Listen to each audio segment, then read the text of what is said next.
What is up, everybody? Welcome to the first official Kickbase podcast episode. So we're going to go ahead and review recaps, previews, and a whole bunch more. Even talk about a special challenge and then a little bit of Play the Pro. It's a pro league that I'm in with a whole bunch of your favorite MLS pros. And honestly, I'm excited for this because this is an opportunity for us here at Kickbase to kind of truly dive into the depths of this league and find all the interesting quirks and everything we really found out. I actually have a special guest here with me today.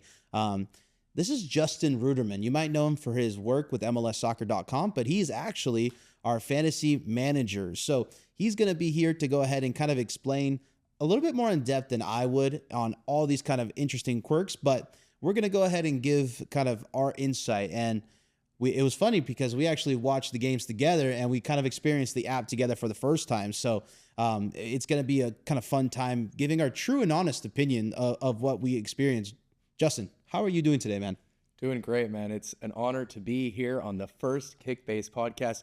And yeah, as you said, we played the game for the first time this weekend when it dropped in MLS, and it was really, really fun. It was almost a second screen we had. We were watching the game. Oh, he made a pass. Oh, let me see my points. He scored a goal. Oh, more points.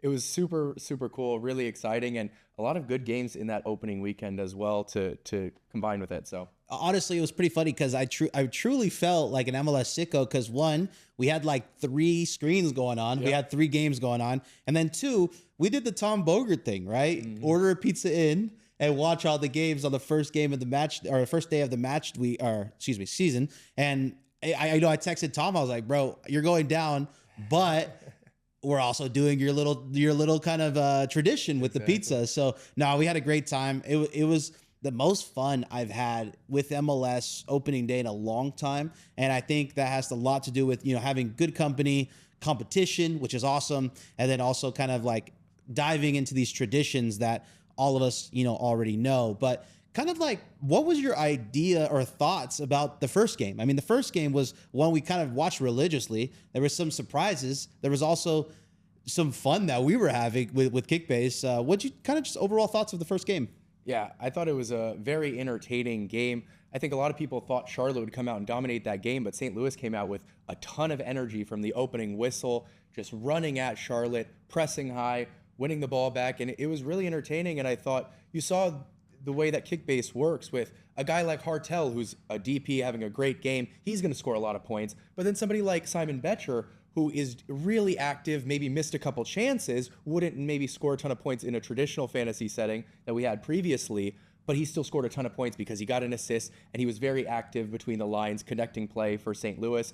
I thought it was a very entertaining game. And then you saw Kalina at the other end racking up those points with his saves. So it was very entertaining from a Kickbase perspective and from a soccer perspective. The funniest part about it was like every time Kalina got the ball, I was like, oh, that's some points, or every time he like kicked the long ball, I was like, I really hope this goes to someone because I don't want to lose a point for this, Yeah. So it was interesting because I saw the game in a different kind of manner. Like I was really watching it for like how I would normally watch fantasy football. And it's funny because I actually thought the app was pretty interactive.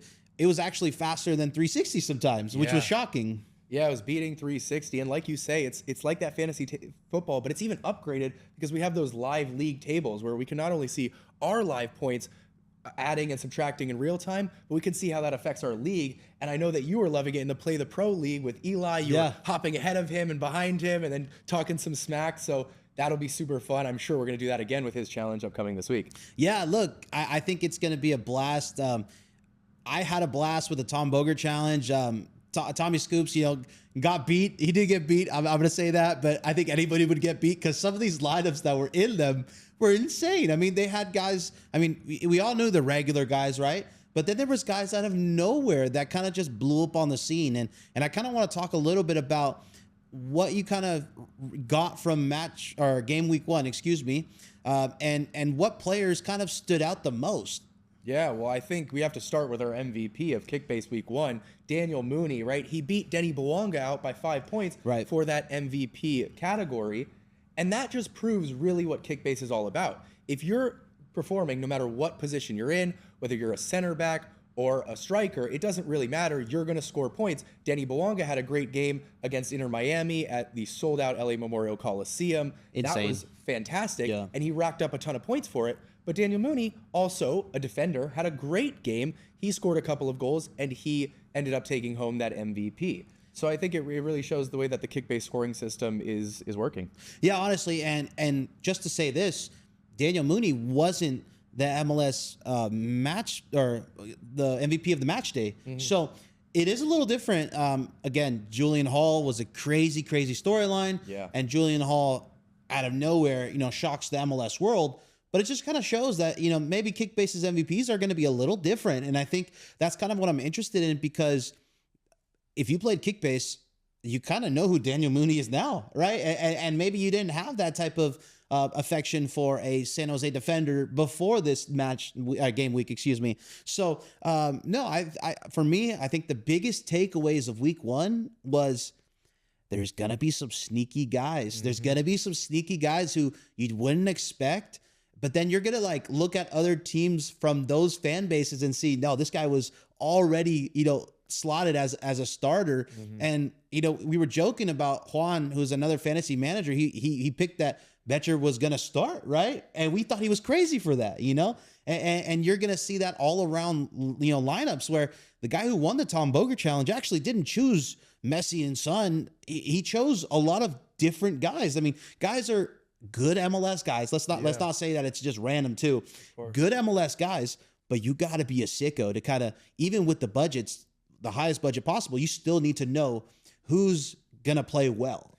And you need to focus on weekly as well, right? I picked Duran Ferry, the San Diego goalkeeper, a young teenager who happened to get the start that week, and he's a little bit cheaper. He's still going to score you a ton of points, maybe not as much as Kalina or Crepeau did that week, but you can rack up points there. A player like Adrien Mehmeti from Red Bull, along with Julian Hall, we saw have a great game and racked up points in Kickbase as well. And then you have players going forward like an Osaze de Rosario, who with Jordan Morris out is almost certain to get that start at the number 9 for Seattle at a much cheaper price. So if you're looking at those players and thinking, well, I want to have some money to spend elsewhere, you can definitely find players to fit into your squad for a cheaper price that will still return you points. And honestly, that's kind of the funnest part. Even if you do have a budget that's maybe too much, I mean, shoot, if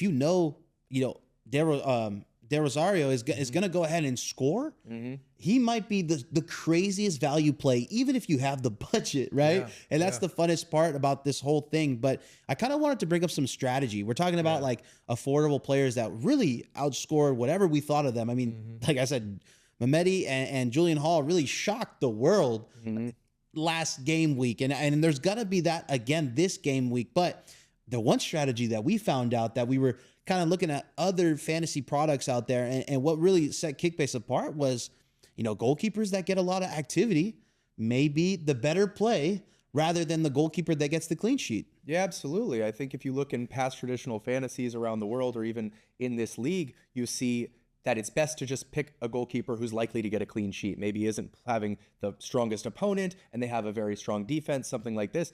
But you want your kick-based players to be active. You want them to be making actions in the game. And if it's a goalkeeper, that means making saves. That means making passes. That means sweeper keeper. That means getting involved in the game. And if you're just sitting back, not making a ton of saves, then you're going to get your clean sheet points. You'll still get those, but it'd be better if you could also stack on top of that some saves. Yeah, and honestly, the way I took game week one is I went with the name. I went with Kalina. I went with somebody that I knew is going to perform. But I think you can get away now with a guy who's gonna get activity, and maybe you could save some $6 million there, where it's the difference, or if you're just really knowledgeable about who's injured or who's not gonna play, or maybe you take a look at a team that's in CONCACAF who's gonna start their backup somewhere in the match week or the game week. Excuse me. I think you can get away with saving some cash on the goalkeeper side. So that's kind of a tip that we noticed right away. And then also with lineups, I don't think we even know a meta yet, because you look at the MVP, Daniel Mooney was the highest scored player. McVeigh, another guy who scored and had a lot of points.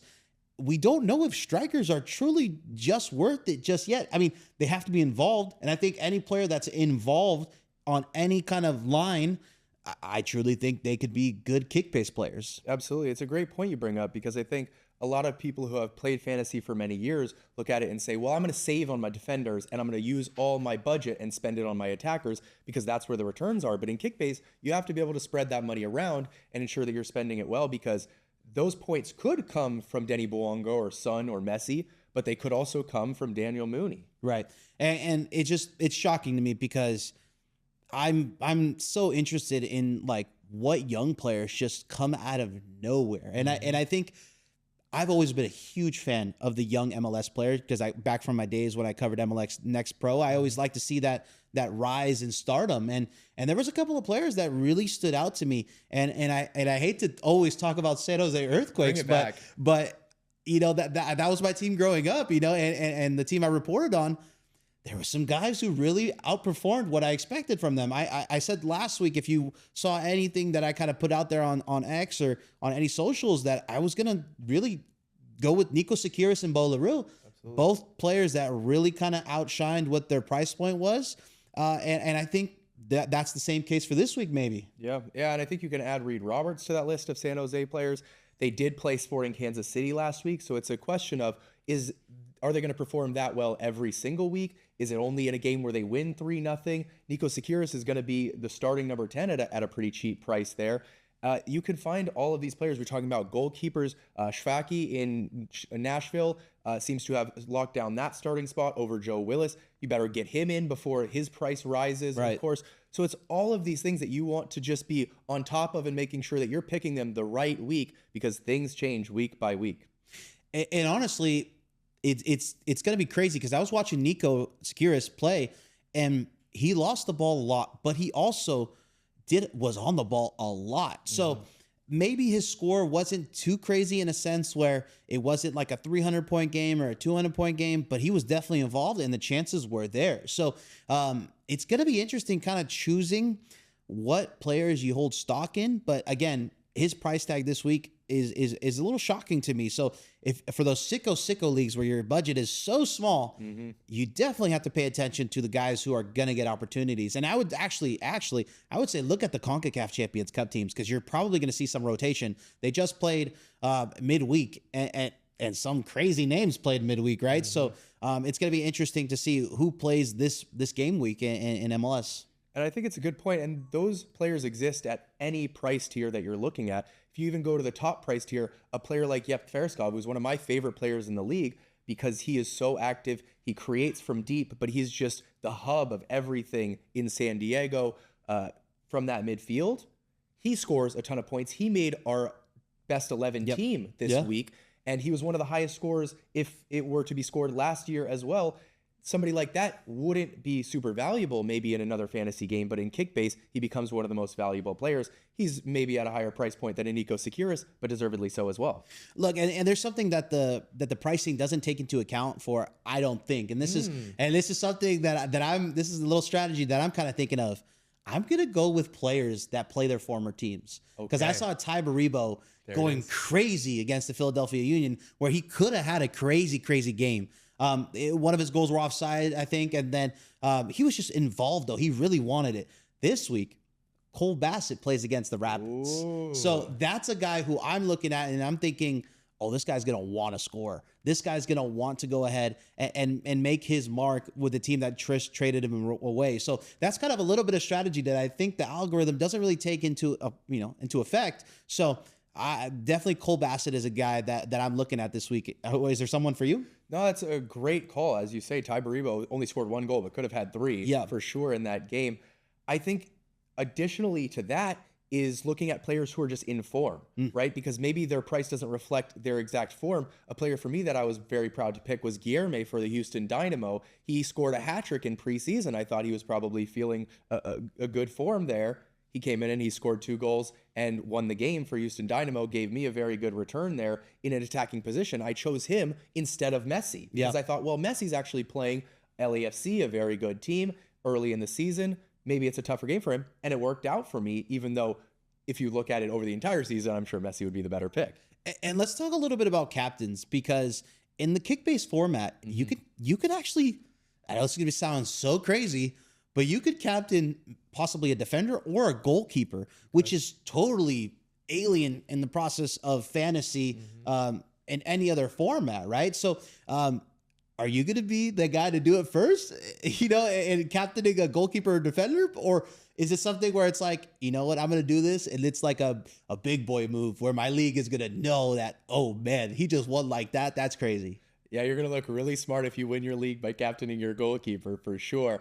My captain last week was Anders Dreyer because he was playing Montreal, and they were performing very well, obviously, from their CONCACAF Champions Cup. So you could go with a player like that, and maybe it will return, but maybe it won't. Maybe you captained Messi last week, and it didn't work out for you, and you wish that you would have captained Kalina or Krapo or somebody. So you got to make sure that you're captaining the right guy each week, because if your goalkeeper has a very good matchup, he might be the right guy to captain. And honestly, I kind of want to make a quick plug to the predicted lineups that we have on the app. Definitely take a look at the base app because, again, those aren't automated. Like, we have guys, including Justin, who's very, very knowledgeable about the league and makes those lineup handpicked. So it's something where there's a lot of value in that. I mean, I think we all know that we're always on socials looking at every single reporter from every single market. So shout out to all the reporters that do a great job there, make our job a little easier. But yeah, definitely take a look at predicted lineups in our app because 100%, they're very valuable. Absolutely. You want to make sure that your player is going to start because we don't have a bench, and you need to make sure that if your player is in your starting lineup, that they're going to perform for you. But as you mentioned to me off camera, sometimes you can actually have a player who doesn't start, like a Paul Rothrock, who will come off the bench and have a fantastic game for you. So it could come from anywhere, and you just want to make sure that you have the player that's performing each week. Hey, all I want to say is we have a Paul Rothrock, all right? So shout out to Paulie Rothrock. But and also, I'm horrible for this. I started Kevin Kelsey because I thought maybe there would be some sort of shock in that lineup, but Mora started. But hey, Kelsey came on, had an assist, got me about 70 points. It wasn't a total dud, but it was something where I was looking at his price point. I was like, oh, maybe he can go ahead and shock the world here with a crazy start. But again, I got ballsy, but I didn't get too burned for it because he still had a goal contribution and had 70 points, which is, if I'm not mistaken, more than Justin Hack, which all of us thought he was going to have a pretty good game against his former team. And that was one that didn't work out. So now I kind of want to go into what we're looking at with Play the Pro. Awesome league. I mean, I was showing you the lineups of the guys that are in it. So just for all you guys to know, the Play the Pro League is a league where I go up against players that you know within the league. So Thomas Mueller's in the league, Hani Mukhtar's in the league, Julian Gressel's in the league, Omir Fernandez, Chance Cowell, and then myself, and also Eli Lesser, a creator that you all probably already know. And then we also have two fans that won a raffle that are in this league. And honestly, it was such a fun time, man. So let me give you guys a little background. Thomas Mueller, Julian Gressel, and Hani Mukhtar all have played Kickbase before. So I'm thinking they're going to run the league, right? I'm thinking they're going to just take this off. Thomas Mueller and Hani both captained themselves, and I thought that was so cool. Oh, I forgot about Bo LaRue. Bo LaRue is in this league as well. So Bo actually captained someone that I thought was really sweet, and I thought it really warmed my heart. And you showed me about it. Yeah. He captained Christian Espinoza, and I felt like, oh, that's such a nice kind of way to show a teammate that you still have a lot of love for them and want the best for them. So that was really sweet. But in the Play the Pro League, I thought Julian Gressel was just going to run away with it because this first slate of games, he was running away with it. He captained Surridge. He had a great lineup, and it was something where, he was playing against Omir Fernandez, and I was like, yeah, Omir, it's done for. It's done for. But then all of a sudden, in the late games, Omir just had a crazy, crazy game. He captained Buwanga and got like 600 points from it. So if you captain the correct person, you're not out of it. So that's why I think it's so important to make sure you choose a captain that's well, because who knows. But yeah, I think this Play the Pro League is actually such a cool thing, and we're going to have tons of content coming from you for the next couple of weeks. And I think this is something that we may even have like Julian or Hani kind of talk to us about this on this podcast. So stay tuned for that. And we kind of have one more thing to really talk about before we get our predictions for next week, or at least guys that we kind of think about. It's the Eli Lesser challenge. I mean, we had Tommy Scoops, Tom Bogert challenge. Tom did all right, but again, I was shocked with the ball knowledge of the fan base because they were starting guys like Hartel, and you have all the budget in the world, and you just prove everybody wrong, right? So the Eli Lesser challenge is a challenge where, if I'm not mistaken, we're going to have 6 guys and we're going to have 200 million as a budget. So again, maybe a little bit smaller than the Tom Bogert challenge, but you have to go ahead and kind of make sure that you get the right guys. And it doesn't mean you go for like Son or Messi or those guys, but you're going to kind of have to think a little bit in depth if you want to get those 3 prizes that we give out. Yeah, no, I think it's a great point you make, because we started out with that Tom Bogart challenge of 11 players at 300 million.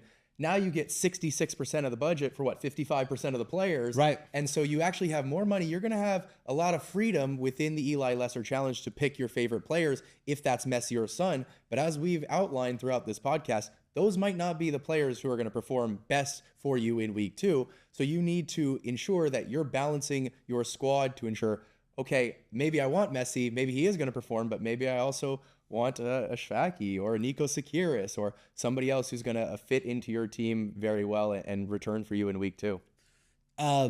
Eli, is a creator who has tons of content out there that really resonates with a lot of MLS fans. And do I go with a Galaxy pick? Like, is that, do we have to, should we all go with the Galaxy pick for him? Or I mean, Ryan Raposo, like, are we just going to go with him? No, it's interesting.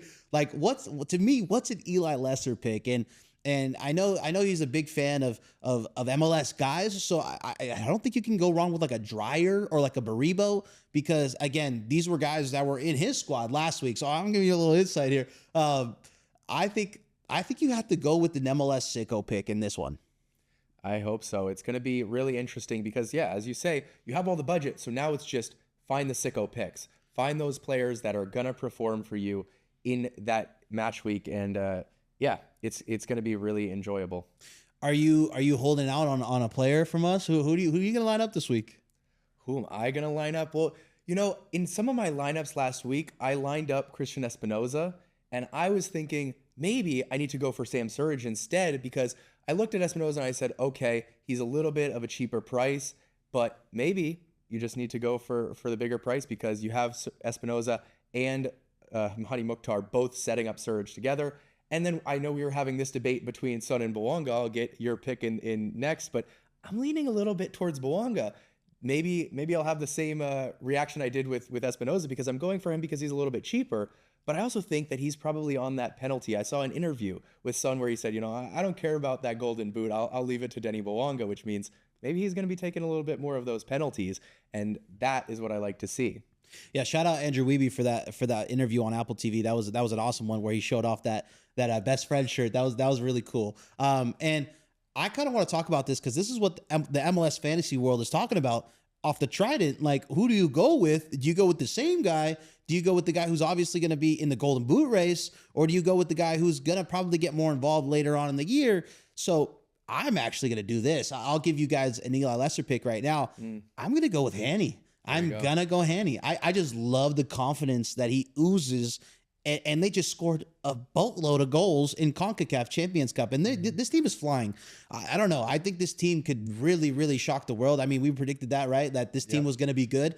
And honestly, I'm going to go with the Hanny Mukhtar in that case. Now, on the other side, with Son and Bouanga, another question that everybody's talking about, do you either go Son or do you go Bouanga or do you go both?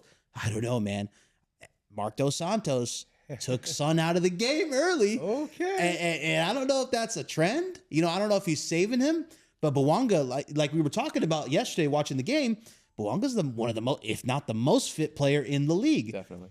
So I want a guy who's playing 90 and a guy who's honestly getting stats. Bouanga's going to want his stats. And I just like, pompous, confident guys in my squad. So for the Eli Lesser challenge, I'll probably go Hanny, Bouanga, and then try to find some sicko picks around it. And if you're looking for that sicko pick, I'll give you one. He's going to be in my lineup. It's Osaze de Rosario.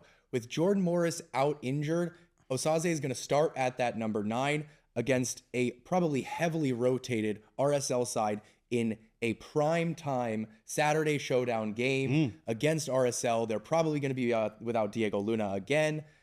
That looks like a very nice matchup for an underpriced player who still bags those goals. Man, that's actually a great strategy. I didn't think about primetime games, right? Like in fantasy football, guys produce in primetime games. So that possibly can translate over to Kickbase. So honestly, that's kind of, I would say, what we have for you guys for episode 1. Thank you guys so much for tuning in to Kickbase's episode.